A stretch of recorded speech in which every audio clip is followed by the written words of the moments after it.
We finally have a better idea of who exactly Snoke was and the contingency plans of Darth Sidious. The third season of The Mandalorian has given us much insight into the grand plan of Darth Sidious, with the latest episode showing us rather interesting deviation from the previous two, steering the narrative largely away from Din Djarin's current predicament and showcasing another storyline entirely. Spoilers lie ahead for The Mandalorian Chapter 19. While Episode 2 of The Mandalorian left Din and Bo-Katan's encounter with the mythosaur beneath the mines of Mandalore, Episode 3 largely follows former Imperial geneticist Dr. Pershing as he ventures back to Coruscant in pursuit of his research, as well as a brand new life in the New Republic. He seeks to repair his reputation in the eyes of this new order and rectify his misdeeds under Imperial command, asserting that his research was in fact beneficial to the greater galaxy at large. However, it seems as if this episode and Dr. Pershing's work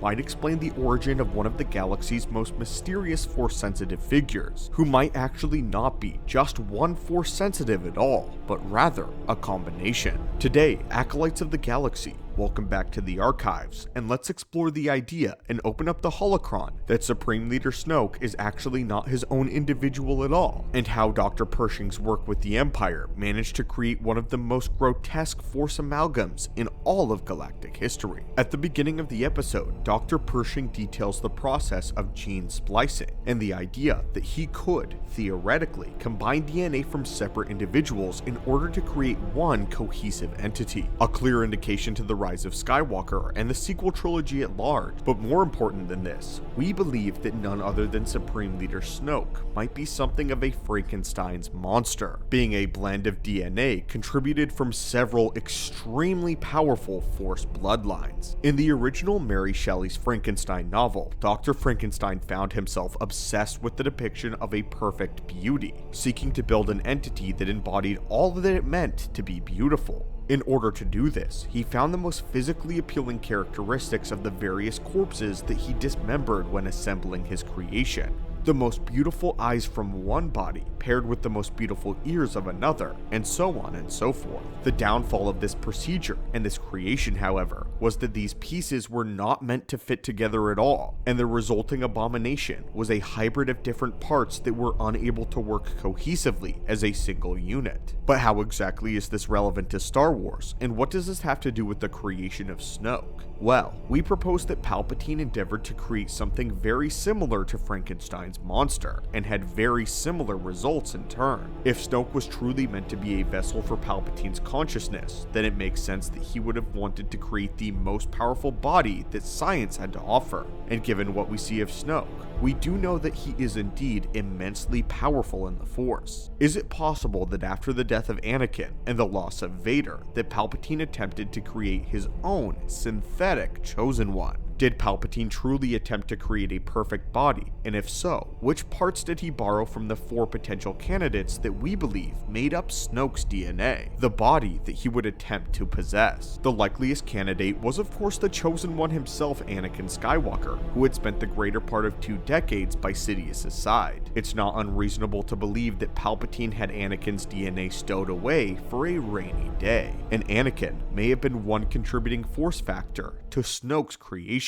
Secondly though, it's highly probable that Grogu himself played a part in Snoke's creation, as his species is one of the most inherently Force-sensitive in all of the galaxy. Palpatine had a particular disdain for the Jedi Order and everything that they stood for, yet he was able to respect Yoda's immense power and inherent Force sensitivity. After all, Force sensitivity is not light, nor is it dark. It is neither good nor evil, it simply is. In canon, we do not have any record of one of Yoda's species turning to the dark side, and in Legends, we know for a fact that they did not, inherently being aligned with the light side of the Force for as long as the lore tracks. We also know that Snoke was imperfect, not in just a physical sense, but in a spiritual sense as well. The creation of this body in 12 BBY was designed to be Palpatine's escape hatch, though his spirit was unable to latch onto Snoke's body for some unknown reason. This is what made Snoke his own unique individual, and what prohibited Palpatine from taking over. And although he was born long before the events of The Mandalorian, we do not know when Palpatine attempted to solidify this bond, And if he was waiting to complete the body of Snoke, then it's perfectly reasonable, of course, to believe that he didn't try until much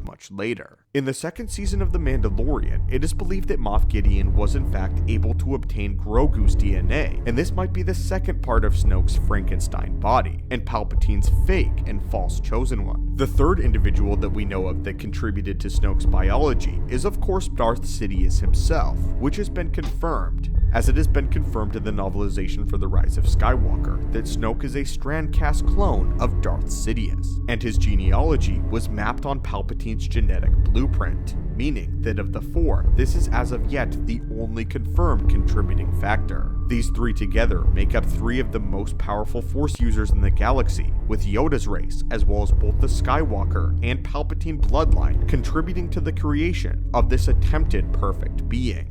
But there is, however, a fourth possibility. It is probable that none other than Luke Skywalker was involved with the creation of Snoke, and this is based on a recent Disney-fronted comic line that revealed more about what happened to Luke between the events of Episode 5 and 6. The recent run of the comic line, Darth Vader number 11, showcases a new addition to the modern canon, helping to explain the background of Emperor Palpatine's cloning experiments that ultimately led to his return on Exegol, as well as the creation of Snoke.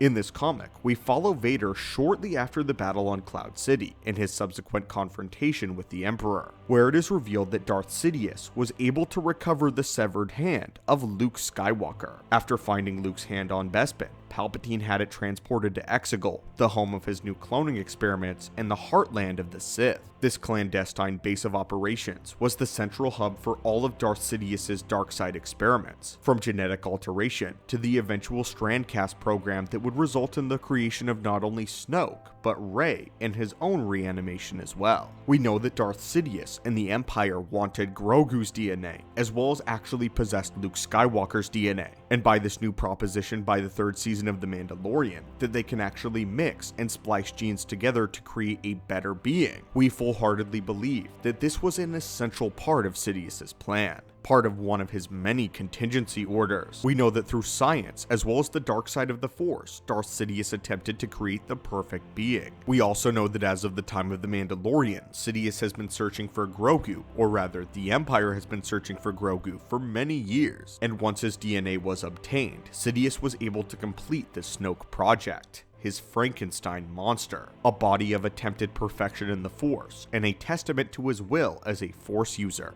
However, while these genes were likely independently extremely powerful, they were never meant to work together, just as Frankenstein's monster. They clashed, fought with one another, and created a grotesque amalgam, physically powerful, but mentally scarred. Palpatine was unable to bond his consciousness with this flawed body, and was forced to cut Snoke loose and guide him from afar. But anyway, my friends and acolytes of the Force, what are your thoughts on this? What are your thoughts on this massive revelation thanks to the third season of The Mandalorian? And are you surprised that the third season of Mando has gone as far to explain Snoke? As always, my friends, if you've been enjoying the content and enjoying the archives, be sure to reach out and Force crush that subscribe button. It is your destiny.